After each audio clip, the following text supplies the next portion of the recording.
दिनेश कुमार जी, मैं आपसे बातचीत शुरू करूंगा और मैं पिछले करीब 15 दिन पहले अपने परिवार के साथ कश्मीर गया था।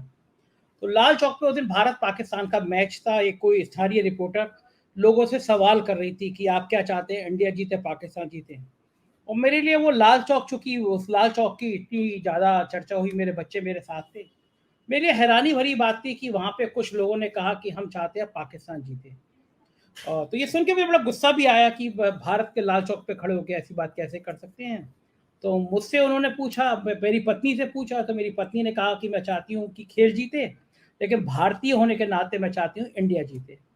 और यही सेम बात मुझसे पूछी उन्होंने कि आप क्या चाहते हैं, तो मैंने भी सेम बात कही कि हम चाहते हैं खेल जीते, लेकिन भारत है तो निश्चित रूप से चाहेंगे कि भारत जीते, पाकिस्तान ना जीते।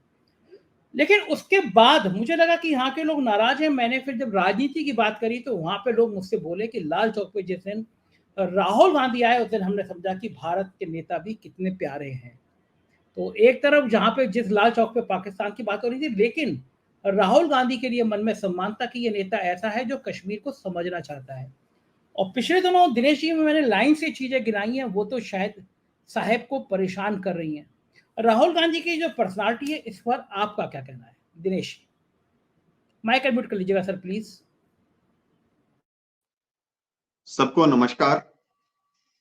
और ये आज का जो विषय है कि साहेब परेशान क्यों, और आपने जो बात कही कि लाल चौक पर इस तरह से आपको सुनने को मिला, ये एक बदलाव है। मैं आपको बताऊं, मैं कॉलेज टाइम में से समवेयर इन 85-86 मुझे कश्मीर जाने का मौका मिला और मैं श्रीनगर से अमरनाथ तक गया। लेकिन उस वक्त भी मुझे ये चीज बुरी लगी थी कि जो ऑटो वाला हमें बस स्टैंड से दूसरे टर्मिनस तक लेकर गया, वो ऑटो वाला हमसे पूछता है कि आप हिंदुस्तान से आए हैं।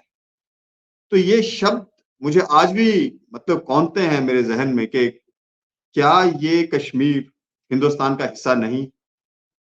तो कुल मिलाकर मेरा कहने का तात्पर्य ये है कि ये जो राहुल गांधी जी की कश्मीर की यात्रा थी और जिसमें उन्होंने एक बहुत छोटी सी बात कही लेकिन बहुत बड़ी बात वो बड़े लोगों के दिल तक गई है, वो ये है कि इस नफरत के बाजार में मैंने मोहब्बत की दुकान खोली है। तो वो जो मोहब्बत की दुकान का जो पर्पस है वो बेसिकली पूरे देश में कम्युनल हार्मनी को एस्टेब्लिश करने का था। लेकिन सबसे इंपॉर्टेंट चीज ये थी कि कश्मीर में जो आपने एक एग्जांपल दिया है, ये अभी रिसेंटली कुछ दिन पहले मुझे वैष्णो देवी जाने का मौका भी मिला। तो वहां पर भी इवन आफ्टर 370 एब्रोगेशन ऑफ 370 के बाद की बात कर रहा हूं, लोगों को फर्क नहीं पड़ता इस चीज से कि वो 370 है या नहीं है। लेकिन फर्क इस चीज से पड़ता है कि क्या हम लोग अभी भी नफरत के साथ आगे बढ़ेंगे। ये बहुत सी चीजें वहां पर बस स्टैंड पर बहुत से लोगों से बातचीत करते हुए ये सामने आया कि मसला मसला 370 का नहीं है, मसला है वहां के लोगों का रिहेबिलिटेशन, वहां के लोगों को वापस एस्टेब्लिश करने का। बहुत सारे लोग श्रीनगर से और कश्मीर वैली से उठकर अब जम्मू रीजन में आकर अपने आप को एस्टेब्लिश कर रहे हैं। और ऐसे में राहुल गांधी की जो अभी की जो इमेज बिल्डिंग है, इसने ये जो आपने बिल्कुल सही कहा शुरू में ही अपने इंट्रोडक्शन में कि जो पप्पू लास्ट की बेंच पर बैठता था, अब उसने फ्रंट लाइन में आकर बाकी लोगों को वो मेरिट लिस्ट पे खड़े होने की तैयारी कर ली है उसने, और वो खड़ा भी हो रहा है।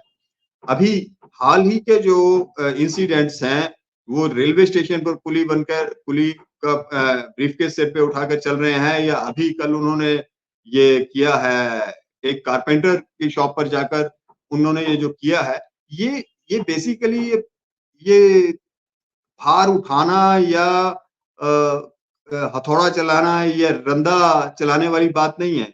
ये लोगों के साथ कनेक्ट होने की बात है, और ये चीज जो है ये लोगों को पसंद आई है और लोग उस चीज से बाहर निकल रहे हैं।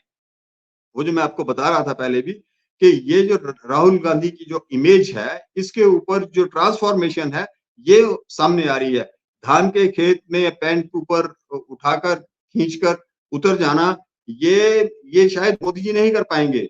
ये मोदी जी नहीं, उनकी गैंग के लोग बाकी भी नहीं कर पाएंगे, क्योंकि उनको एरिस्टोक्रेसी और ऑटोक्रेसी में रहने की आदत हो गई है। तो ये आदत पता नहीं कहाँ से हुई। खुद को तो वैसे तो ये कहते रहे हैं कि हमें ये बताइए कि हम चाय बेचते रहे हैं, हम बहुत डाउन ट्रोडन फैमिली से आते हैं, हमारा कुछ भी नहीं था। वो जो बातें हैं और जो कार्यकलाप हैं वो आपस में मैच नहीं करते हैं। तो यहाँ जो चीजें हैं यह बिल्कुल उसके बरक्स हैं। आप देखें, आपने कहा कि वो शहजादा वहां से महल से निकलकर खेत खलियान में घूम रहा है, तो कहीं ना कहीं ये चीजें मोदी और शाह को परेशान कर रही हैं। यही नहीं, आने वाले दिनों में आप और भी देखेंगे ये जो बदलाव पीछे पीछे ये सब क्यों हो रहा था कि ये जो इमेज बिल्डिंग इस वक्त राहुल गांधी की हो रही है, तो उसमें एक मैसेज और ये मैसेज कन्वे करने की कोशिश की जा रही है कि इलेक्शन प्रीपोन हो जाएंगे। तो वो कहीं उनको उस टाइम को भी थोड़ा सा स्क्वीज करने की एक कोशिश की जा सकती है इस परिस्थिति में कि राहुल गांधी अगर इस तरह से, राहुल गांधी का सबसे बड़ा स्टैंड रिसेंटली उन्होंने ये जो अभी एमपी में जो 2 दिन पहले हादसा हुआ है 12 साल की बच्ची के साथ इन्होंने कार्रवाई की, उसके ऊपर खामोशी जो है बीजेपी के लीडर्स की, जो खामोशी है वो उनको वैसे एक्सपोज कर रही है जैसे उनका वो नारी शक्ति वंदन और नारी वंदन वाली जो बातें हैं ना, वो खोखली दिखती हैं जब इस तरह की चीजें, उनका जो पीछे वो रोल रहा है रेसलर्स के स्ट्राइक्स के दौरान, उनका क्या रोल रहा है, जिस तरह से उन्होंने अपने एमपी शरण भूषण सिंह को उसको बचाने का जिस तरह से उनके ऊपर आरोप लगते रहे हैं, तो ये सब चीजें जो हैं ये बीजेपी को एक तरफ तो नुकसान वैसे पहुंचा रही हैं, दूसरी तरफ राहुल गांधी इनके ऊपर एग्रेसिवली अपने अटैक कर रहे हैं। तो ये सब चीजें कुल मिलाकर राहुल गांधी की जो इमेज बिल्डिंग है उससे अब भारतीय जनता पार्टी के लीडर्स को परेशानी होने लगी है। तो that is the main cause जो इसलिए जो आज हम इस डिस्कशन में बैठे हैं, तो ये ट्रांसफॉर्मेशन से परेशान है। तो ये मैं फिलहाल तो इतना ही कहना चाहूंगा।